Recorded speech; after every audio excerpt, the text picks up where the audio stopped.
Hola, bé, en aquest vídeo només volia parlar i, i a més no volia que fos un vídeo alegre.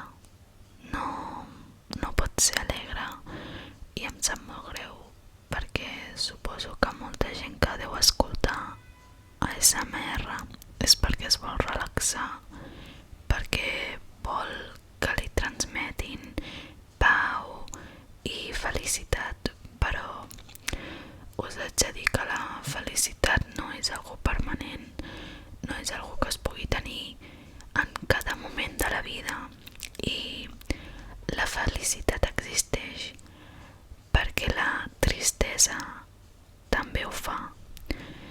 I bé, jo en el meu canal no puc parlar de coses que no sento i no vull mentir, no vull transmetre alguna que ara mateix no sento. I és que fa res, doncs vaig perdre una persona molt especial just el 26 de desembre. Vaig perdre el meu pare i bé, no és un vídeo per fer pena ni per intentar que sigui molt dramàtic ni molt trist. És un vídeo no de felicitat tampoc, però de consells, de recordatori, de que a vegades pensem que les coses semblen per sempre i arriba un dia i ho deixen de ser, i a vegades només podem arribar a apreciar el que tenim quan ho perdem. I per això mateix, en aquests moments tan difícils com és aquest any i aquest últim any, el 2020, per molts que han viscut familiars que ho han passat molt malament, que ho estan passant ara, primer de tot, aneu en compte, i segona, no perdeu oportunitats de poder estar amb les persones que més us estimeu. I si heu de discutir, si us heu d'enfadar, intenteu, per sobre de tot, saber si aquella persona de veritat us importa o no, perquè ja hi ha molts límits a la vida, molts obstacles, molts problemes, com perquè a vegades nosaltres també mentalment els busquem. Aleshores, jo suposo que és molt d'hora per dir-ho. No fa ni un mes que he perdut a una de les persones que són una peça clau a la meva vida i que ho seran per tota la meva vida. I és que no sabia com tornar a fer un altre vídeo d'ASMR. No em venia de gust, no tenia ganes de fer cap tipus de vídeo i amb prou feines l'estic fent ara. I res, dir-vos que per això he tardat tant quan us vaig dir que publicaria més vídeos, i els tinc pensats, però fins ara no em sentia amb els ànims, no podia. I bé, jo només us vull comentar que hi ha tantes coses que et fa pensar, que et dona per pensar en aquestes èpoques, i una època de dol. Tothom, jo he sentit a parlar d'aquests passos, aquestes fases que es passen quan es mor algú proper de tu, proper de la família. Aquesta fase de primer la negació, després l'enfadament, o sigui, estar enfadat, o la tristesa i l'acceptació. Però voleu que us digui una cosa? Jo no ho he ni assimilat. Jo crec que quan es mor una persona que estimes, que la veus cada dia de la teva vida, i un bon dia desapareix, no tens temps d'aquestes fases. Simplement, des de la meva experiència, no ho he assimilat, i és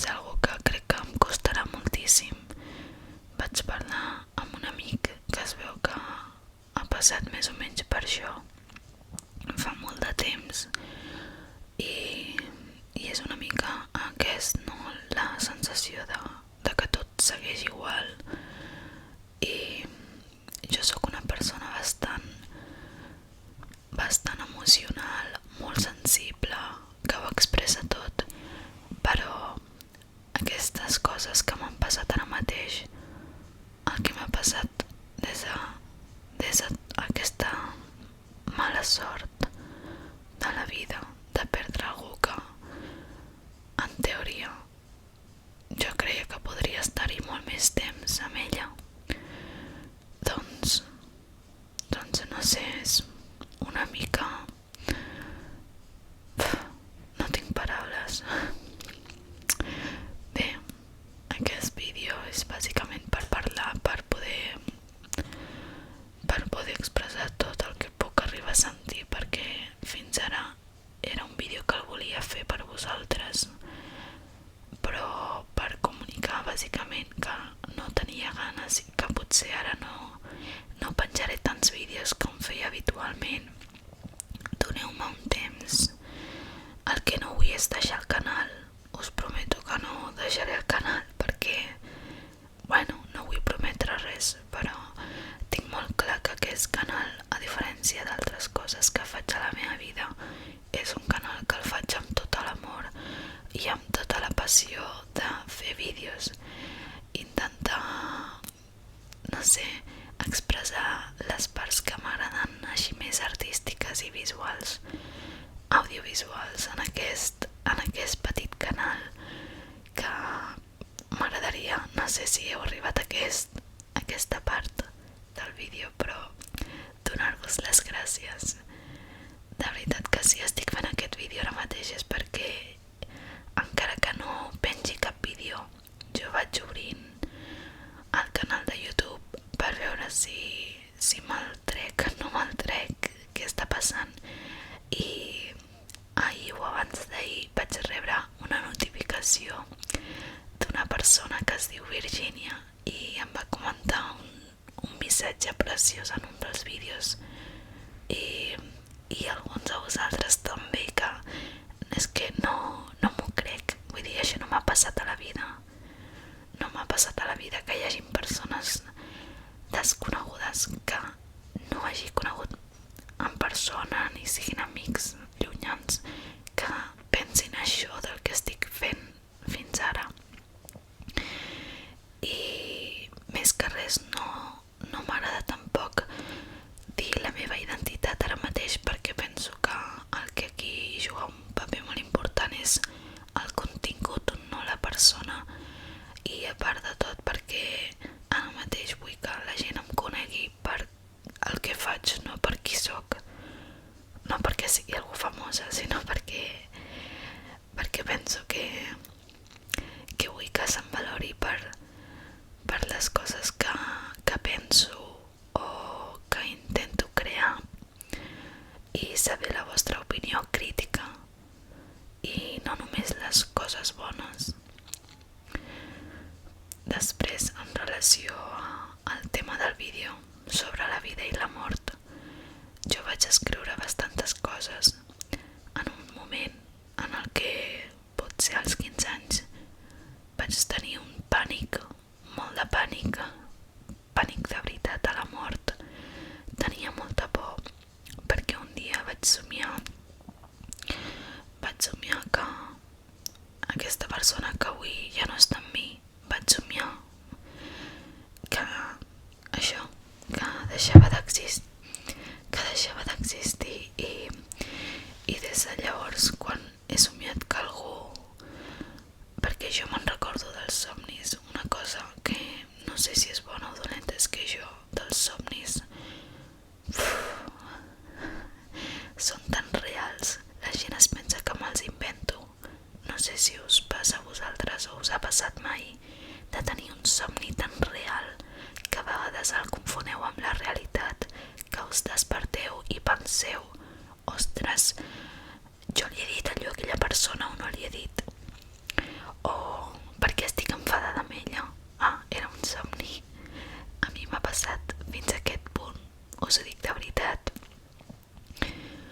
I també, doncs, he pensat moltíssim quan em va passar això, que vaig tenir-li tant de pànic a la mort.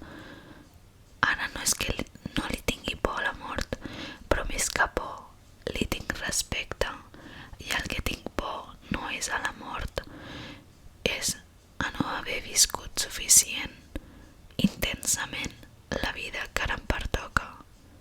És a dir, ja sé que és un tòpic molt tòpic i que tothom ho diu, o no és una cosa que m'hagi inventat, però sí és una cosa que m'ha quedat clavada al pensar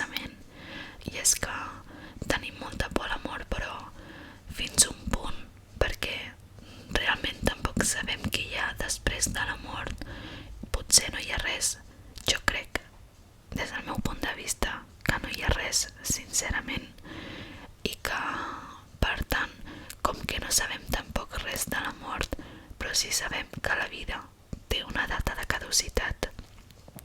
Val més que l'aprofitem en vida i no vivint com morts. També penso que s'ha de no estimar, però potser sí acceptar que la mort és un fet, que el fet que la gent mori significa que ha viscut. La vida i la mort sempre estaran connectades, és com el dia i la nit. Trobem a faltar el dia, depenent de quin moment ens agradi més viure. Per exemple, volem que sigui de nit per fer un sopar de Nadal, volem que sigui de dia per anar a córrer. Tot té un perquè a la vida, tot té una necessitat. Hi ha qui desitja en moments la mort perquè no viu la vida que potser fa que tendeixi a la vida. I ara estic parlant per parlar, perquè no vull que el que digui en aquest vídeo la gent s'ho prengui molt en sèrio o pensi que el que dic és algo omniscient, és a dir, és el meu parer i jo segur que ara estic molt equivocada i a més molt subjectivament parlant. Doncs ara mateix estic molt i molt trista.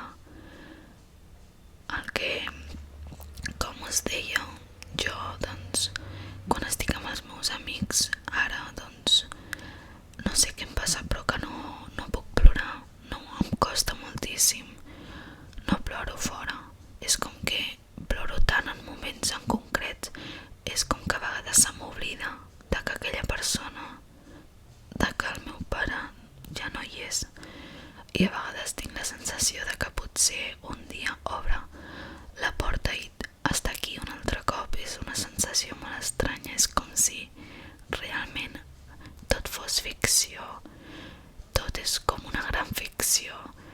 Sabeu, com les pel·lícules en les que surt que algú mor i dius, ostres, com li ha passat això, ostres, quina desgràcia. Però és que quan et passa a tu,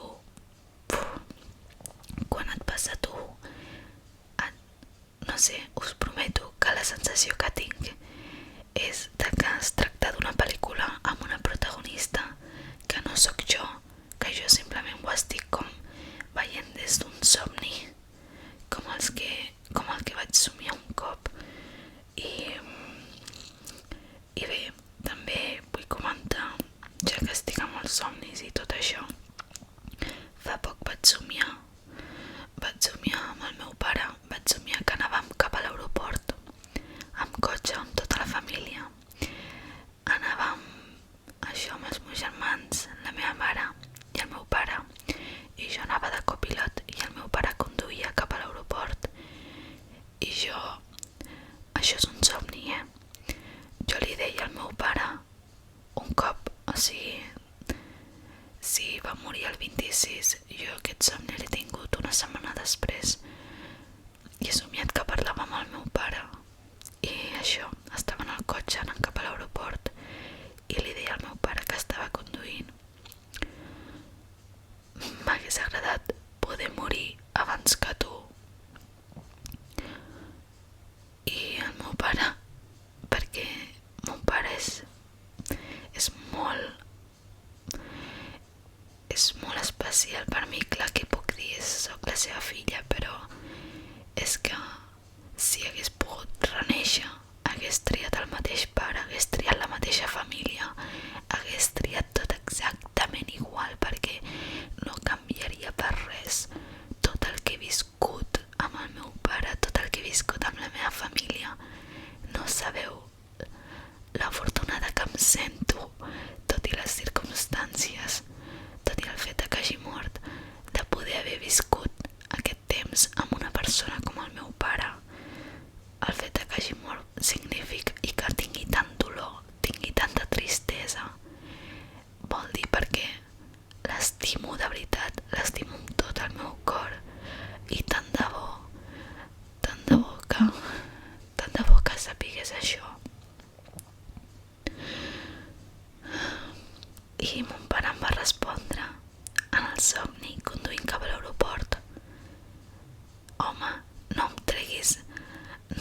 sensació, però és com tinc la sensació de que aquest somni, encara que el meu subconscient és el que ha parlat, d'alguna manera el meu pare, tinc la sensació que no voldria que desitgés el que he desitjat en aquell somni, morir abans que ell.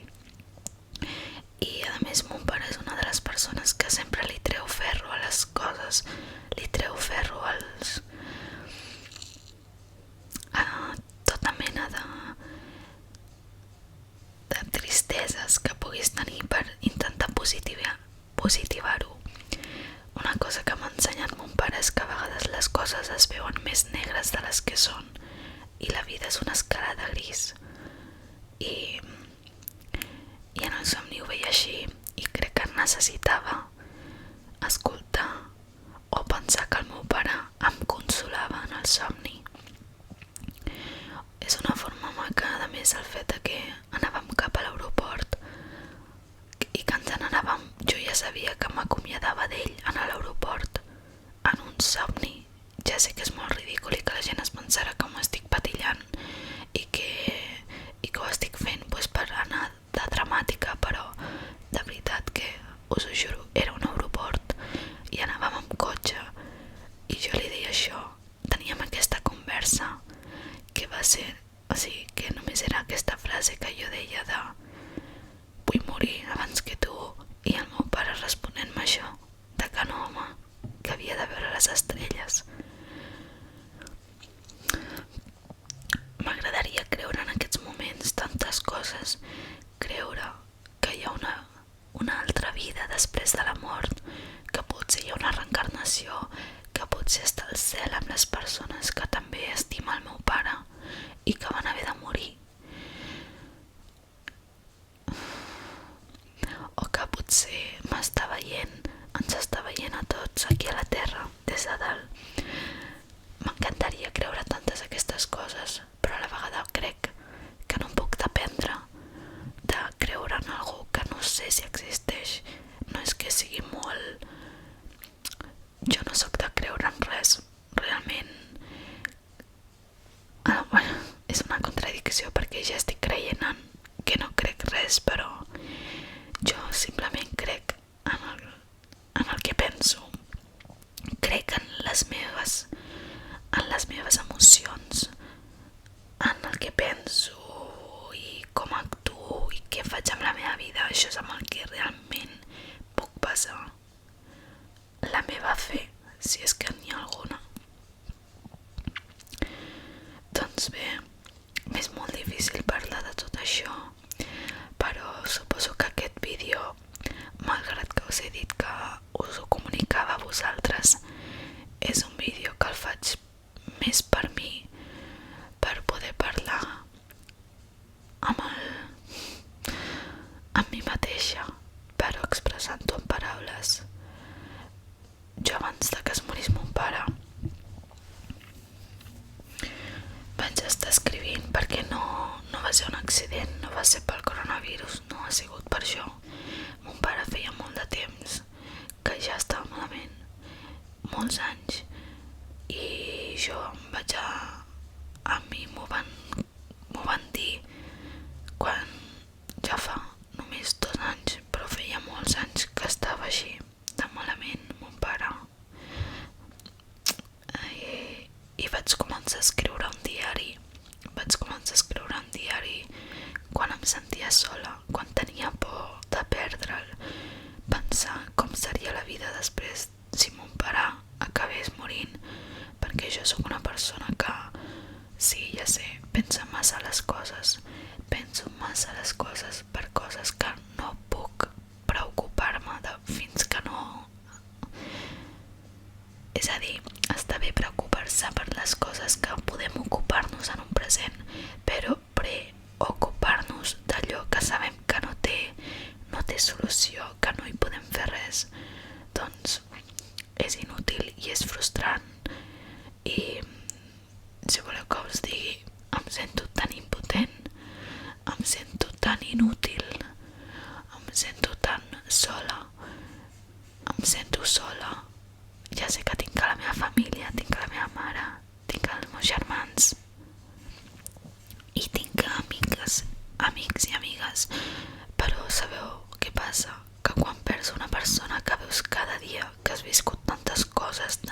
gemella, que és com que t'hagin arrencat la meitat del cos i se n'hagi anat, i ara tinc la sensació, o per exemple que t'hagin amputat una cama i tinguis la sensació fantasma de la cama. Doncs em passa mateix això, em passa això mateix amb el cor. I ara mateix doncs no vull consol, no vull que la gent... He tingut moments en quan just va morir que tothom va començar a escriure amb molta força, ànims, i ho agraeixo, de veritat que ho agraeixo, però sabeu què passa? Que quan et diuen això es fa més real el dolor.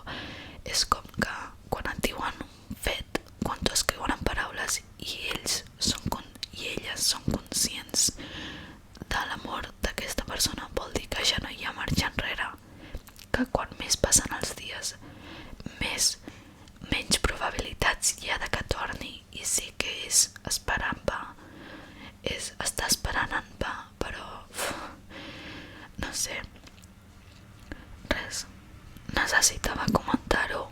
A més, tampoc havia pogut gravar un altre vídeo perquè aquí a casa ara no estic sola, ara estic amb la meva família, els meus germans, que estem tots junts perquè ens estem fent costat aquests últims dies, i aleshores tampoc tenia temps. He començat a treballar cada dia pels matins, que és una sort haver trobat feina, ho sé, però, i clar, ara mateix a mitges tardes també estic treballant amb l'ordinador, és a dir, pel matí treballo fora i per la tarda treballo a casa, i així també d'alguna manera em desconnecto. I també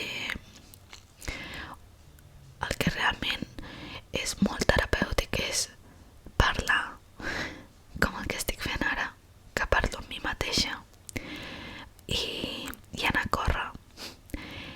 Fa un any i mig, just quan més o menys em van comunicar mons pares d'això que li passava al meu pare, doncs que vaig necessitar, o de seguida em va sortir l'opció de vull anar a córrer, i tenia unes bambes de fa 8 anys que no utilitzava per anar a córrer, i ara des de fa un any i mig que vaig començar a córrer amb un amic. Després em vaig apuntar a una cursa jo sola d'Adidas i altres coses, i després ho vaig tornar a deixar, i des del 26 de desembre que va passar tot això he tornat a córrer 3 cops a la setmana, perquè em manté com molt ocupada, em manté molt centrada. També és una manera de poder tu ser conscient dels teus reptes. És com molt metafòric el fet de córrer. La gent deu pensar que és superavorrit o que la gent ho fa per postureo, però us dic de veritat que des que m'ha passat això, jo només ho vull dir perquè potser hi ha gent que està passant pel mateix, o potser hi ha gent que també està trista. Sincerament us recomano des de la meva experiència que córrer m'ha canviat moltes coses en com puc canalitzar les meves emocions, perquè a vegades estar-se a casa sola o estar-se a casa plorant, deprimit tots els dies fa que et treguin les ganes de viure, però a mi encara em queda bastant per viure, per sort, però actualment, desgraciadament, perquè és molt difícil imaginar-se un món, una realitat on no estigui el meu pare. A hores d'ara és molt difícil per mi, i el fet d'anar a córrer, com us deia, m'ha obert la ment, m'ha obert les portes cap a una felicitat intermitent, el fet de poder explorar nous reptes, de que estiguis competint només amb els teus propis límits mentals, de tenir reptes, el cansanci, el fet de cansar-se. El fet de cansar-se és increïble, el desgast que tens acumulat, com que no tens temps de plorar, no tens temps de pensar en altres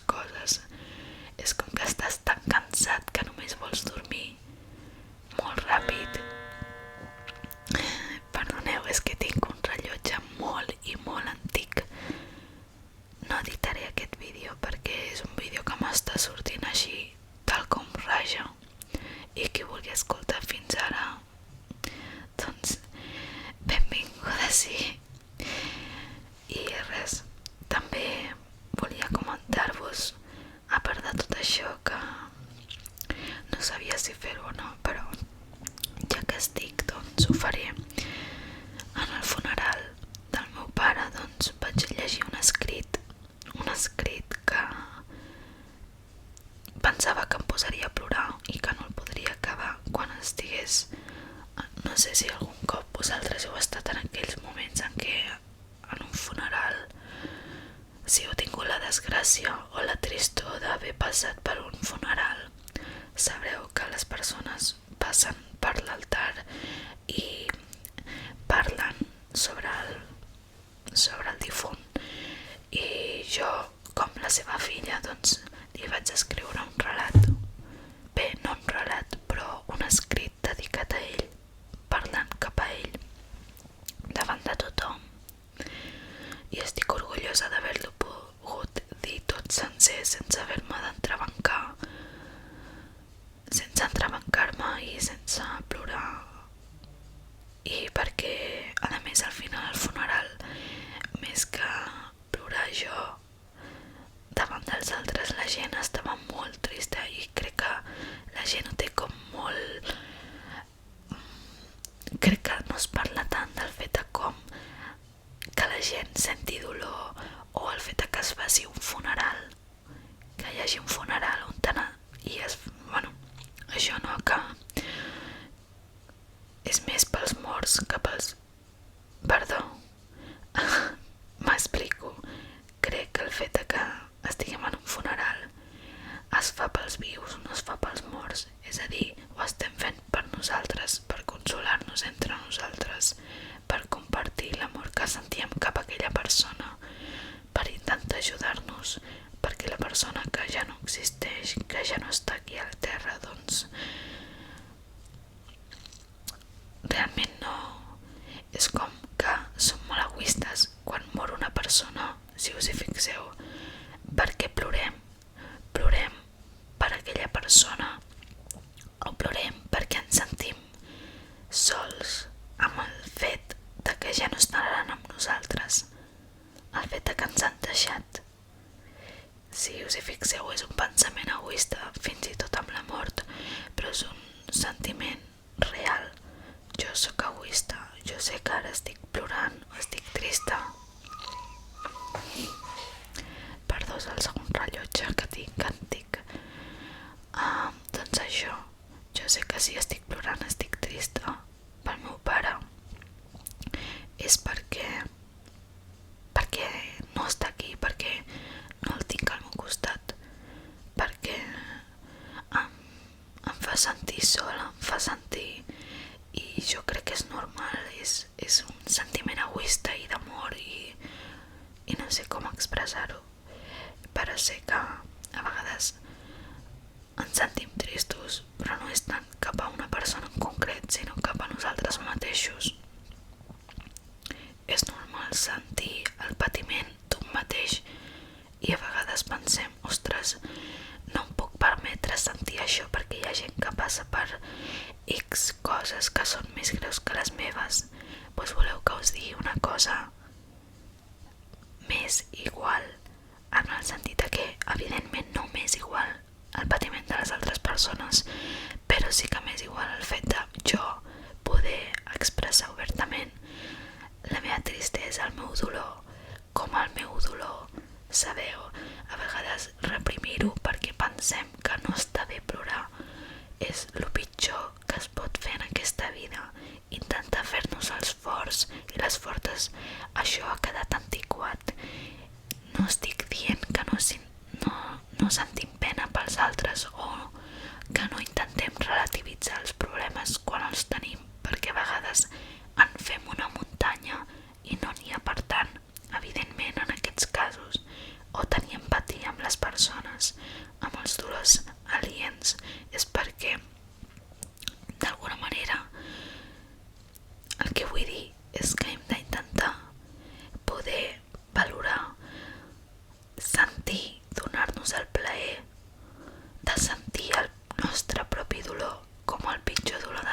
si fa falta.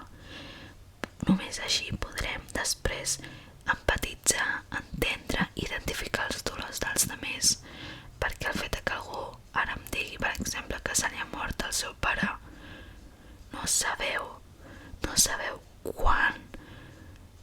quan puc sentir per aquella persona, que potser si m'ho hagués dit en un altre moment, si mon pare estigués viu, no sentiria.